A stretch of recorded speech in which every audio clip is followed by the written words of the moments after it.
안녕하십니까? 오늘은 와플터치 야고보서 1장 19절부터 27절까지 말씀입니다. 야고보서 주제는 사실 1장 시작하면서 이미 느끼셨겠고, 야고보서를 읽는 누구나 알 수 있지만 행함이 있는 믿음입니다. 행함이 있는 믿음을 강조하죠. 오해하지 말아야 할 것은 행위 자체를 강조하는 것이 아니라 행함이 있는 믿음을 강조하는 겁니다. 믿음은 믿음인데 행함이 없는 믿음은 가짜고, 행함이 있는 믿음이 진짜 믿음이다라는 거죠. 그래서 야고보서도 역시 믿음을 강조하고 있다라는 거 기억하시는데, 이렇게 야고보서의 너무나 명백한 주제인 행함이 있는 믿음이라는 주제 속에서 야고보서를 읽다 보면 중간중간 말에 관한 부분, 혀에 관한 부분이 등장합니다. 이 오늘 본문이 바로 그런 부분 중에 하나인데요. 도대체 행함이 있는 믿음, 행위로서 하나님 앞에 드러나는 믿음과 말을 조심하라는 것, 어떤 관계가 있을지 오늘 본문을 좀 보면서 살펴보면 좋겠습니다. 오늘 본문은요, 이 19절부터 딱 이렇게 말씀하십니다. 듣기는 속히 하고 말은 천천히 하며 성내기는 함부로 성내지 마십시오. 함부로 성내지 말라라는 말, 이 사람들 왜 화를 내고 있을까라는 생각을 좀 해봐야겠죠. 어떤 종류의 화를 내는 거냐면요, 이어지는 20절에 인간적인 분노는 하나님의 의로운 뜻을 이루지 못합니다. 이 말을 잘 기억해야 돼요. 인간적인 분노로, 이 성내는 것으로는 하나님의 의로운 뜻을 잘 이루지 못한다. 자, 바꿔 말하면요, 지금 말하는 화를 내지 말라, 성내지 말라고 할 때 이 대상이 되는 사람들, 화내는 사람들은 누구냐면요, 그냥 일반적으로 그냥 막 자기 화를 못 참는 사람이라거나, 괜히 그 뭐랄까요, 이 성격이 나빠가지고 화를 잘 내는 사람은 굳이 이렇게 말할 필요도 없어요. 그건 너무 당연한 얘기예요. 그렇게 화내지 말라는 거는. 근데 그 얘기가 아닙니다. 지금 이 이야기를 듣는 사람들은 누구냐면요, 인간적인 분노를 통해서, 이 말을 거꾸로 하면 돼요, 하나님의 의로운 뜻을 이루고자 하는 사람들, 하나님의 의로운 뜻을 이루는데 자기들이 막 뭔가 이렇게 화내듯이 분노할 때 그 하나님의 의로운 뜻을 이룰 수 있다라고 생각하는 사람들이 있을 수 있다는 거예요. 그들에게 여러분 화내지 마세요. 이런 인간적인 분노로는 하나님의 의로운 뜻을 이루지 못합니다. 요거를 잡고 오늘 본문을 읽으시면 오늘 본문이 굉장히 쉽게 읽힙니다. 그래서 잘 보시면 그 뒤에 이어지는 것이 하나님의 말씀을 겸손히 받으십시오. 그러니까 막 그 말씀을 듣고 자기가 무슨 말씀을 막 다 아는 사람처럼, 말씀의 투사처럼 막 싸우는 것이 아니라 겸손히 받으십시오. 그 말씀에는 여러분의 영혼을 구원할 수 있는 능력이 있습니다. 말씀의 능력이 있습니다. 내가 그 말씀을 가지고 막 싸워야 되고, 내가 이 말씀을 수호해내기 위해서 뭔가 막 분노해야만 그 말씀이 지켜지는 것이 아니라, 말씀이 능력이 있으니까 말씀의 능력을 믿고 나는 그저 겸손히 말씀을 받으면 됩니다.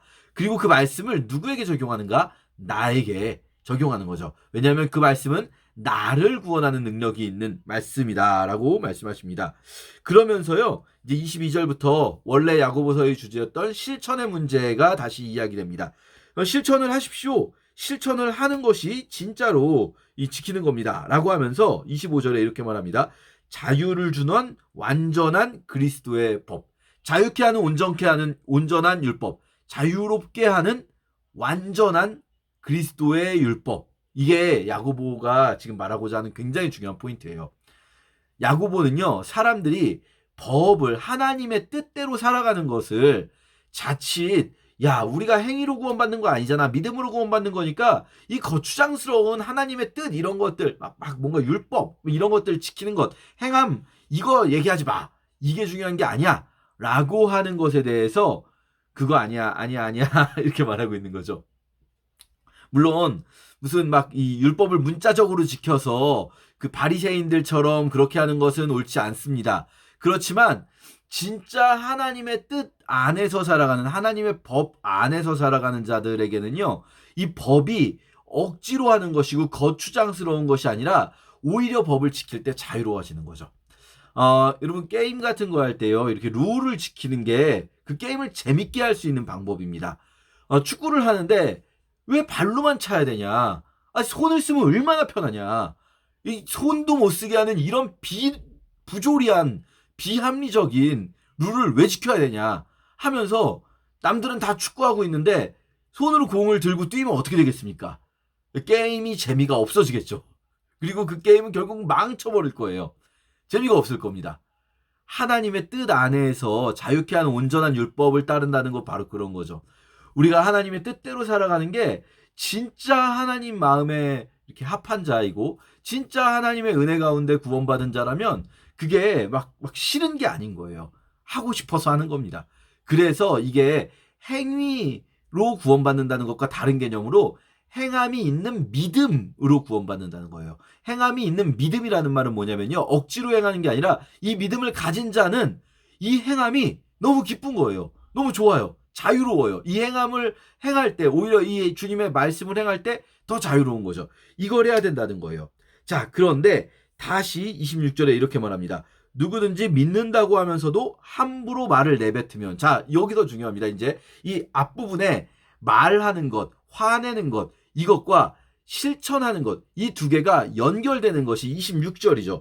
믿는다고 하면서 함부로 말을 내뱉으면 자기를 속이는 것이며, 여기 여러분 잘 생각해 보세요. 믿는다고 하면서라고 하면 그 다음에 뭐가 자연스럽냐면요. 믿는다고 하면서 행함이 없으면 이게 자연스럽잖아요. 근데 여기에 함부로 말하면 이렇게 되어 있어요. 즉 야고보서가 행함이 있는 믿음을 강조하는데 말에 관한 부분을 또한 강조하는 이유는요. 야고보가 보기에 또 실제적으로도 우리의 삶 속에서 행함이 없는 믿음의 가장 대표적인 특징이 뭐겠습니까? 말이 많은 겁니다. 행함이 없는 자들, 믿음이 아예 없으면 당연히 행함도 없겠죠. 근데 자기는 믿음이 있다고 주장하고 싶어요. 근데 행함은 없어요. 믿음이 있다고 주장하고 싶어요. 뭘 하겠습니까? 말을 하죠. 말을 어떻게 할까요? 세게 하죠. 막 자기 의로운 분노인 것처럼 막 대단한 말을 막 해냅니다. 자기가 실제로 삶 속에서 행해야 될 이 일상의 일들은 행하지 않고 있으면서 막 있지도 않은 거대 담론을 막 이야기하면서 엄청 막 의로운 분노를 쏟아냅니다. 여러분 이게 남들의 이야기가 아니라 나의 이야기일 수 있습니다. 우리가 너무 말로 자신의 믿음을 드러내려고 한다면 거꾸로 내 안에 행함이 부족하지 않은가 살펴보아야 합니다. 오늘 하루 입술을 지켰으면 좋겠습니다. 반대로요. 말이 많으면 행함이 적다라는 뭐 이렇게 완전히 공식화 시킬 수는 없겠지만 대략 이런 구도가 있다면 반대의 구도도 가능할 수 있어요.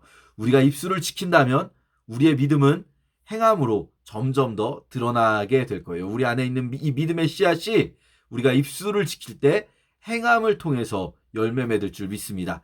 오늘 하루 입술을 지키시고 특히 아무리 의로워 보이는 일에도 분노를 참는, 분노를 아예 하지 말라는 게 아니에요. 여러분 정말 의로운 분노도 있습니다. 선지자들도 예수님도 의로운 분노를 하셨어요. 하지만 함부로, 여기 하지 말라는 게 아니죠. 19절에 보시면 함부로 성내지 마십시오.